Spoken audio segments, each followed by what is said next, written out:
Sir,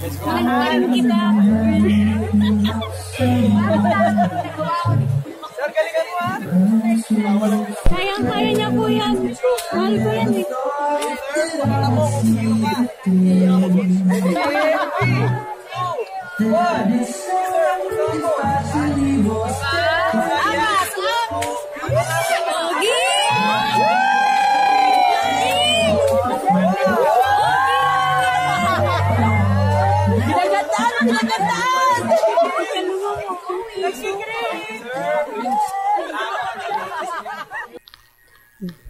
Welcome back mga kaaldab. Ito na naman po ang inyong lingkod, si Mr. Destiny, at magbibigay po tayo ng pinakamainit na update po ngayon sa social media mga kaaldab. Sabi ko nga po sa inyo, ito, ebidensya at resibo na nagdadagdag nga po talaga ng mga host ang EAT. Hindi lang po talaga nila makuha yung tamang timpla. Hindi lang po nila makuha yung masasabi natin na talagang aayos, di po ba? Sabi ko nga po sa inyo kung si Maine Polkerson ang pinaka-host sa Mr. Cutie, talaga naman pong 101%, di po ba? O ayan, baka may mag-react na naman ha. Nako, main fanatics ka na naman Mr. Destiny, kaya nga po inuna ko na yung video ni Alden Richards para hindi po tayo gaanong nabibigyan pansin o kumbaga masasabing pinagpepiestahan, di po ba, ng mga guilty sa Aldab Nation. O, gaya ngayon, trending si Mengay sa Twitter, o baka may mag-react na naman dyan, hindi. Pag yun po yung sinasabi sa inyo, mga ka-Aldab, hindi po yan pumupunta ng Twitter kasi galit sila. Kapag pumunta po kasi ng Twitter, Aldab po talaga yung namamayagpag. Sinasabi ko lang po yung katotohanan ha, para lang po sa kaalaman ng lahat. Di po ba, lalo na nga po yung mga taong dumadaan at bumibisita sa channel natin. Sinasabi ko lang po ito sa mga maiinit ha. Remind ko lang po sa mga taong dumadaan, sa mga taong bumibisita. Huwag po kayong basta-basta maniniwala sa mga kumakalat sa social media. Ako, masaya po ako, lalo na nga po kapag ang pinag-uusapan ang real life couple. Real talk to. Ang dami po kasi mga komento ngayon, ang daming sinasabi. Basta sa akin mga kaaldab, kumbaga dito sa pangalawang update natin, sigurado marami na naman po magtataasan ng kilay. Marami na naman po ang kumbaga magre-react nito, di po ba? Pero bago natin ibato yan mga kaaldab, kung bago ka lang sa channel na to at isa kang true-blooded Aldab Nation na nagmamahal po kila Mengay at Isoy, tama po ang channel na pinuntahan mo, kaya consider na po kitang bagong subscriber. At huwag mong kalimutang i-share ang mga video po natin sa mga mami, sa mga titas, at sa mga senyor.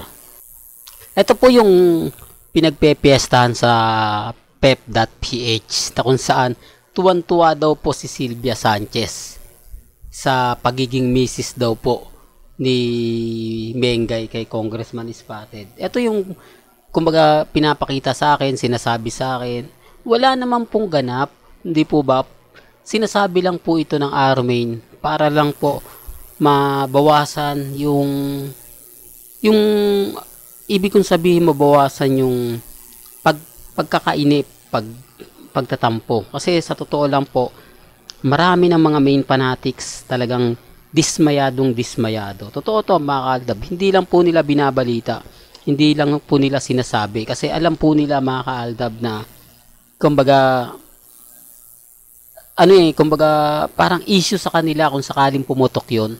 Pero ito'y base, siyempre sabi ko nga po sa inyo, main fanatics din tayo Hindi naman nila alam kung ano yung account ni Mr. Destiny ron. Kaya nga po yung ibang mga komento, pero hindi po ako nakikisawsaw. Kumbaga binabasa ko lang, tinitignan ko lang. Di po ba na sila na lang po talaga yung masasabi natin na nagkakaintindihan sa group chat. Pero gaya na sinabi ko, totoo naman po yung mga sinasabi ng iba. Totoo naman po na kailangan lang kayo ni Congressman Spotted pag may promotion, kailangan lang kayo ni Ibiang kapag may mga pelikula, teleserye yung anak nila. Kumbaga katulad ni Jella Atayde, di po ba? Kay Ria Atayde, kay Ria ikakasal na rin to kay Sanjo, kaya nga po tahimik lang si Jella ngayon ang pinupush nila dahil nasa Star Magic na. Eh hindi naman po nag-click yung pinasok niya. Sabi ko nga po sa inyo, mahirap, di po ba? Gaya nga po ng ABS-CBN na wala pong prangkisa. Ang ginagawa lang po nila sa YouTube, sa Facebook, eh hindi naman talaga magkiklik yun. Di po ba? Sabi ko nga po sa inyo, depende ito sa pananaw ng iba.